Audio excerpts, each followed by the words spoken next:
ဒီနေ့တွေးမိတယ်ငါလုံနေရအမှန်ရဲ့လားငါလုံဆရာရှိရရလုံနေတာပဲဒါပေမဲ့ငါလုံနေတာတွေကိုငါမှန်လားမှားလားလို့ငါတွေးမိတယ်ဘာလို့လဲဆိုတော့တခါတလေကျတော့လူတွေက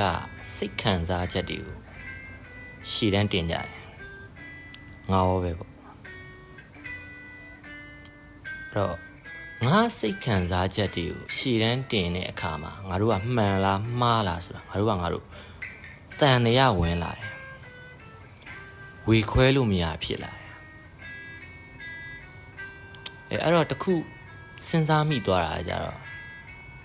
မှန်တယ်မှားတယ်ဆိုတာထက်ပဲလုံနေဖို့ကအရေးကြီးရပါလေတွေးမိသွားတယ်ငါတို့ကြီးဆက်လုံနေကြရမှာပဲဘယ်ကိစ္စအောင်မဆိုဘယ်အရာအောင်မဆိုအဲ့တော့မှန်တယ်မှားတယ်တွေးနေရင်ရှေ့မရောက်တော့ဘူးအဲ့မှန်တယ်မှားတယ်မတွေးရဘူးလားလည်းမဟုတ်တွေးတဲ့လောက်တွေးအရန် overthinking နေဖြစ်လာရင်လူကိုပြန်ပြီးတော့ဒုက္ခပေးတယ်အဲ့တော့ကိုယ့်အကူပြန် short ချပြီးတော့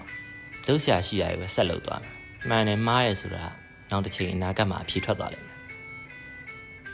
ဒါကြီးခုချိန်မှာမှန်ရဲ့လားမှားသွားပြီလားတွေးနေရင်တော့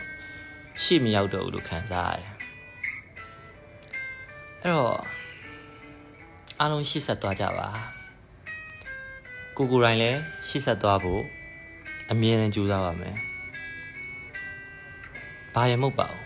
ကိုယ့်အကူပြန်ပြီးတော့ motivation ပေးတဲ့အနေနဲ့ပဲအတန်သွင်းလိုက်တာပါဒါကိုတယောက်ယောက်နားထောင်မိသွားတယ်ဆိုရင်လည်းအများကြီးမတွေးပါနဲ့ကိစ္စရတဲ့အတိုင်းမှန်လားမှားလားဆိုတဲ့အရာတွေပေါ့အများကြီးမတွေးပါနဲ့